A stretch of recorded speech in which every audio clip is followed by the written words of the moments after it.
So I'll go across to General Bakshi, who will bring the debate back on track. General Bakshi, maybe you want to bring the debate back on the evidence that has now emerged to the Brigadier. Absolutely, Arnab, as your people did show us, Air Marshal Tiwari had done a denial of this hit, but, the way he denied it left a lot unsaid. And there was intense speculation that the Kirana and Chagai hills have been hit. Arnab, you will recall that it was on your program that we first, said that this actually had been hit. Yours was the first channel to break that information when there had been official denials. The simple fact is there is a series of coincidences. On the night of 10th May, between 1 o'clock and about 3 o'clock, there were hits on the Chagai and the Kirana hills. There were a series of coincidences then, right? One, there was seismic event recorded 4.1 on the Richter scale at Kirana. Another seismic event an hour and a half later in the Chagai hills, 5.7 on the Richter scale, right?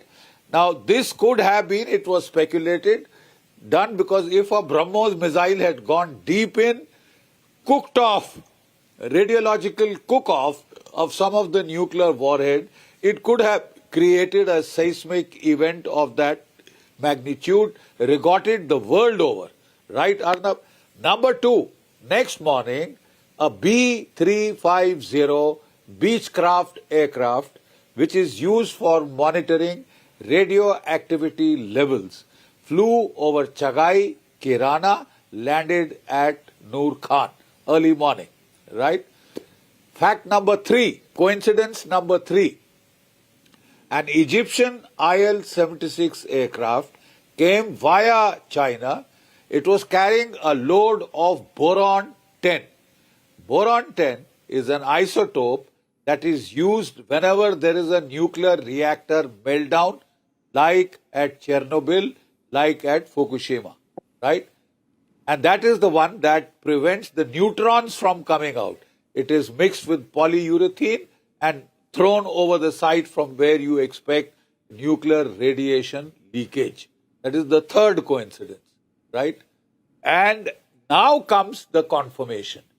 Maxar satellite imagery, globally credible, which is showing you a massive crater, 500 feet crater next to the Kirana hills. We had hit the entrance because very simple, on the night, the Pakistanis don't keep their nuclear warheads mated. That means the warheads are separate. The missiles, the 5 missile launching sites, including Pano, Aquila, Kara, etc. There's 5 sites. And the second mode of delivery is via modified F-16 fighter bombers, JF-17s, Mirage 5s, right? So these are modified for nuclear toss bombing.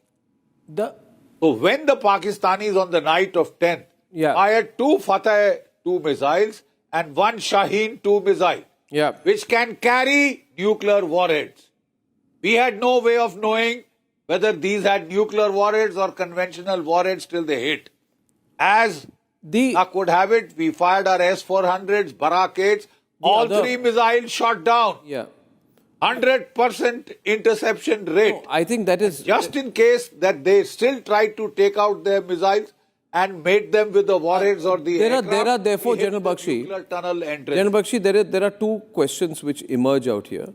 One is the principle of strategic ambiguity, which of course, we would evade a question like this.